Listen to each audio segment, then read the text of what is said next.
امروز که ما و شما آزاد در کوچه های آلمان در شهر دورتموند قدم میزنیم و شما همچون یک شخصی معنوی، یک شخص عالم با همین لباس های سنتی خود در اینجا هر روز قدم میزنید، آیا یگان نفری به شما گپی بدی گفت؟ آیا یگان نفری شما را تهدید کرد؟ آیا یگان نفری گفت که شما چرا چنین لباس میپوشید؟ یعنی اینکه در اروپا که ما قرار داریم در اینجا این لباس هایی که شما پوشیدین آنقدر عادی نیستند. گاهی مردم را چطور احساس میکنید؟ مردم شما را چطور قبول میکنند یک شخص روحانی را؟ برادر جان، واقعا جایی که چیزی که به من پسند آمده است از اروپا همین است که آزادی، واقعا آزادی و چیزی که ما شخصا خودم مبارزان میخوان در تاجیکستان آزادی، یعنی جایی که همه طرف آزادی باشد.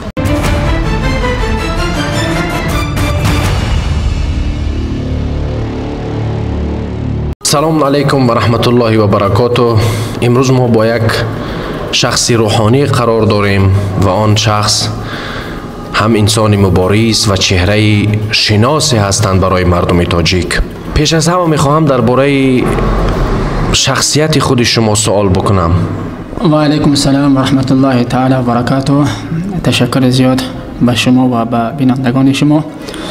سلامت و سربلند باشین. من دولت حجت الله، زاده جماعت تاجیک آباد، دهه نوآباد، پختکار، رایان بخش، ولایت قرغان تپه، فعلا ختلان. تشکر زیاد برادر حافظ ناصری. من اصلا یک سوال همیشه در ذهنم می آید که شما که خود حجت الله نام دارید، چرا که خود را به حافظ ناصری نامگذاری کردید؟ سلامت باشین برادر جان. واقعا این گونه سوال خیلی از برادرها هم کردن.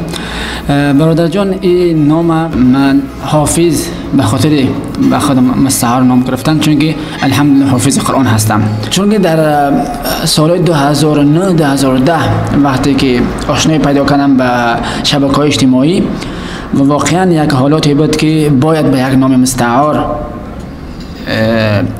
استفاده مبارزه می‌بردم که شما را یعنی که رژیم شناسایی نکند. البته دیگه از خاطر حافظ اول نام گذاشتم، چون که الحمدلله حافظ قرآن بودم در وقتم.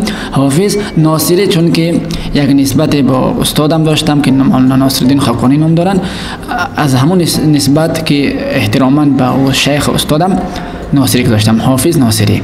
دیگه الحمدلله سببی که 10 سال به همین نام مستعار در شبکه‌های اجتماعی و در همه جا آهسته مشهور و معروف شدم. دیگه از خاطر امروز هم که است به همین نام مسما معروف هستم. میخواستم نظر شما را درباره انتخابات آینده بفهمم. برادر جان، متاسفانه در تاجیکستان ما یگان انتخابات شفاف نگذشته است و این انتخاباتی که انتخابات رئیس جمهوری که در همین سال توقع است، این هم که شفاف نمیگذرد و معلوم است که در این انتخابات رئیس جمهوری خودکامه میخواهد فرزند خودش در ریاست در کرسی خودش برساند. اصلا یگان امید خیر از این نیست.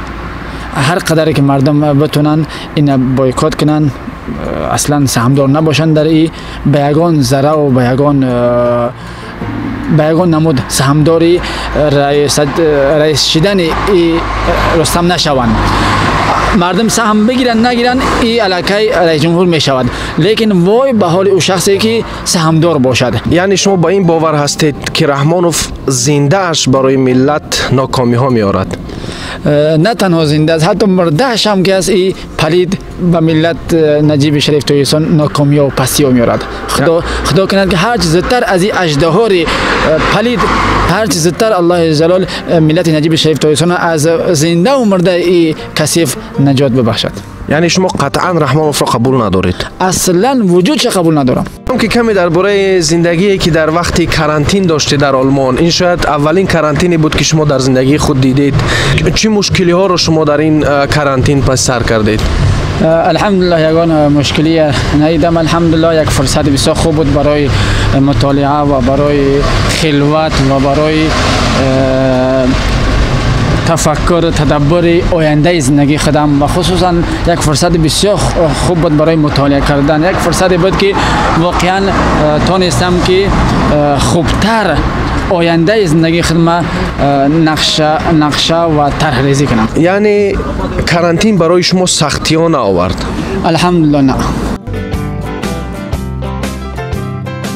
شما درباره فتواهای مفتی سید مکرم عبدالقادرزاده چی فکر دارید؟ درباره فتواهایی که یعنی بیشتر برای نفرانی با عقل معلوم می شود که همیشه طرفداری رژیم میکنند. معلوم است که مفتی تاجیکستان عبدالقادرزاده همچنین یک عالم استفاده میشده رژیم است و تمام فتواهاش به خواست رژیم صادر میکند و اول میبیند که خواست حکومت چیه، بعد از اون موافق همه خواست حکومت و فتوا و سخن و دلایل تلاش میکند که واقعا سراسر خطا است، نادرست است.